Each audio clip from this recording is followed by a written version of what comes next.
ایک یمن کا بادشاہ ابرہا، جس کو یہ حسد ہو گیا اللہ کے گھر سے، خانہ کعبہ کے پاس لوگ دور دراز سے آتے ہیں، طواف کرتے ہیں۔ یہ ہر زمانے میں ہوتا رہا، ایسا نہیں کہ اسی زمانے میں، آدم علیہ السلام سے خانہ کعبہ کا طواف چل رہا ہے، ہر زمانے میں سارے انبیاء کرام بھی وہاں پہنچتے رہے۔ تو ابرہا نے یہ کہا کیوں نہ میں یمن میں اس سے بہتر کعبہ بنا لوں۔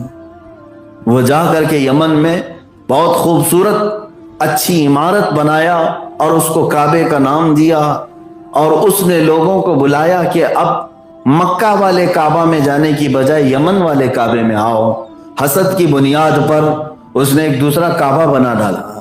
میرے عزیزو، آج یہی حق و باطل کے درمیان خط امتیاز ہے۔ میں چیلنج کرتا ہوں، خانہ کعبہ کی جو عمارت ہے نا، وہ جتنی عمارت ہے آج آپ جا کر کے دیکھیں، مشکل سے یہاں پر 40x60 کا ایک جگہ ہو اور اس پر کوئی بلڈنگ بنا ہے۔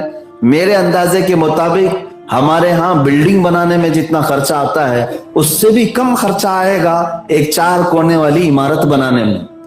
بس خانہ کعبہ میں کیا بنانا ہے؟ کوئی روم نہیں بنانا ہے، کوئی بالکنی نہیں بنانا ہے، چوکور ایک عمارت بنانی ہے۔ تو پھر ان سب سے ہم کہتے ہیں تم بھی ٹرائی کر کے دیکھ، کیوں نہیں لیتے؟ ویسی 4 کونے والی ایک عمارت بنا دیتے۔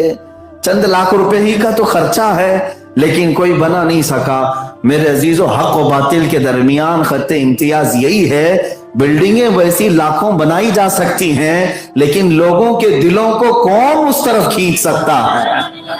کشش کہاں سے لا سکیں گے ہم؟ جو خانہ کعبہ کے اندر ہے وہ ہر ایک عمارت کے اندر نہیں آ سکتی۔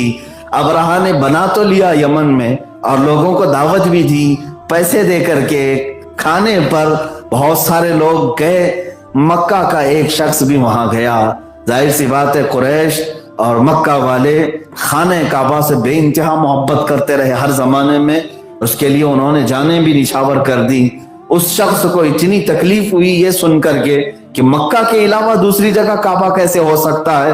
ابرہا کے اس کعبے کو دیکھنے کے لیے وہ گیا، چاروں طرف سے دیکھ کر کے اس کے بنائے ہوئے کعبے کے سامنے کھڑے ہو کر پیشاب کیا اور کہا ابرہا تیرے بنائی ہوئی اس عمارت کی یہی حیثیت ہے کہ مکہ والا آ کر کے یہاں تیرے سامنے پیشاب کر کے جاتا ہے۔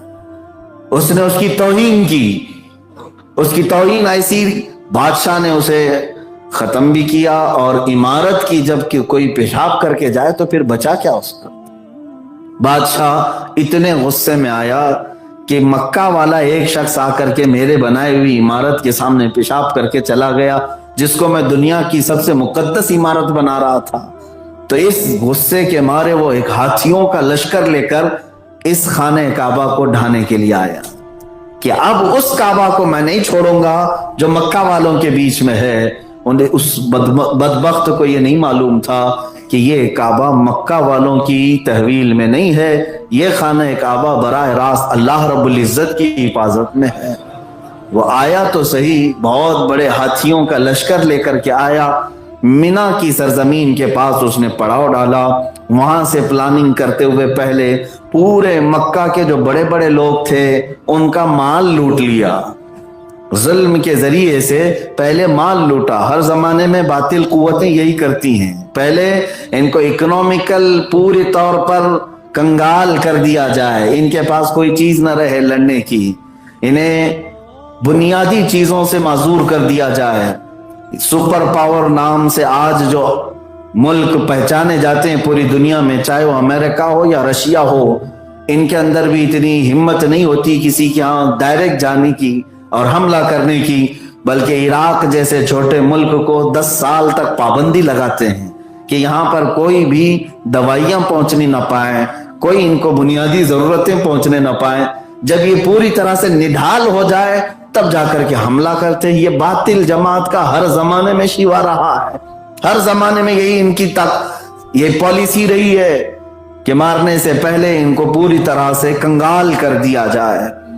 آج جن ملکوں پر یہ بین لگاتے ہیں، پابندیاں لگاتے ہیں، آگے چل کر کے انہیں لڑنا ہوتا ہے کہ ان کو پوری طور پر خالی کر کے پھر ان سے لڑا جائے۔ ابرہا نے یہی کیا، مکہ والے جتنے مالدار تھے سب کا مال لوٹا، بڑے بڑے لوگوں کو قید کر لیا، جو بولنے والے لوگ ہیں، جو ابھارنے والے لوگ ہیں، انہیں قید کر دیا کہ مکہ میں کوئی بھی کھڑا نہ ہو سکے اس کے مقابل میں۔ اس وقت حضرت عبد المطلب کے بھی 100 اونٹ اس نے قبضے میں لے لیے تھے۔ سارے لوگ پریشان تھے مکہ والے، اور ابرہہ کسی سے بات تک نہیں کرتا تھا۔ حضرت عبد المطلب پورے مکہ کے سرداروں میں تھے، خانہ کعبہ کے متولی تھے۔ آپ نے کسی طرح سے اس کے ہاں پہنچ کر کے یہ اجازت حاصل کر لی کہ مجھے ابرہہ سے بات کرنی ہے۔ ابرہہ نے پوچھا کہ کیا بات کرنا ہے؟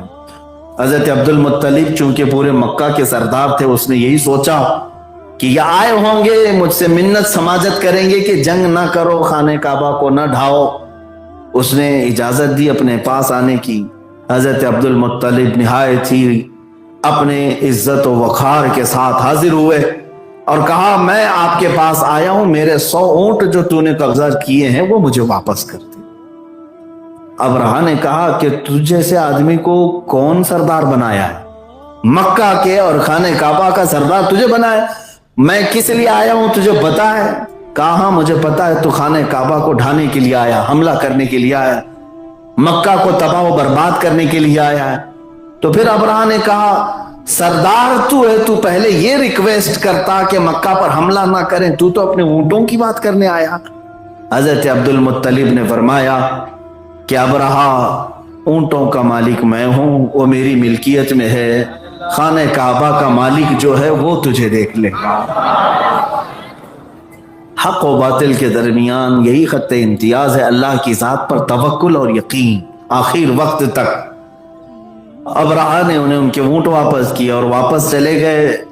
اب جو حالات ہیں، جو روایات بتاتی ہیں، دوسرے دن اس نے اپنے ہاتھیوں کو دوڑایا، ہاتھی کسی صورت مکہ کی طرف جانے کو تیار نہیں، یہاں تک کہ زنجیروں میں باندھ کر کے ہاتھیوں کو کھینچا گیا، ان کو بھالے اور نیزے مارے گئے، ہاتھی ایک بھی ہاتھی خانہ کعبہ کی طرف جانے کو تیار نہیں، اور کسی بھی طرح سے حملہ کرنے کو کوئی ہاتھی کھڑا نہیں ہو رہا ہے، اور کسی نہ کسی طرح سے ہاتھیوں کو تیار کیا گیا، اور پھر جب خانہ کعبہ کی طرف بڑھایا گیا تب پھر اللہ رب العزت کی طرف سے وہ فیصلہ آیا جو حق و باطل کے درمیان فرق کر دیتا ہے۔ اللہ فرماتا ہے وَأَرْسَلَ عَلَيْهِمْ طَيْرًا أَبَابِيلَ، ہم نے ان پر ابابیل چڑیوں کو بھیجا، ترمیہم بحجارۃ من سجیل، وہ ان کو مارتی تھیں، کس طرح سے؟ ہلکے نوکیلے پتھروں سے ایسا مارتی تھیں، 3 کنکریاں ہر ابابیل نے ان پر گرائی، اور ایک کنکری جب کسی ہاتھی پر گرتی تو اس ہاتھی کا پیٹ پھٹ جاتا اور آگ لگ جاتی تھی۔ ان کنکریوں میں کیا طاقت تھی، کون سی قوت تھی؟ اور اس ابرہہ کی پوری فوج پر جہاں جہاں کنکریاں گری وہ اس طرح سے ہلاک ہوئے کہ قرآن کہتا ہے فَجَعَلَهُمْ كَعَصْفٍ مَأْكُولٍ، ان ابابیلوں نے انہیں کیا کر دیا؟ ایسے کر دیا جیسے کوئی مرغی کو کھا کر کے چھوڑا ہوا ہے، یعنی پورے پر چھیل دیے ہوں، گوشت کھا چکے ہوں۔ اس پوری فوج کا یہ حال تھا کہ ان کی ہاتھیوں کی ہڈیاں دکھنے لگ گئی اور ان کی کھوپڑیاں بکھر گئی۔ اللہ رب العزت نے چند ساعتوں میں اس پوری باطل جماعت کو تہس نہس فرمایا۔ یہ پورا سورہ الم تر کیف فعل ربک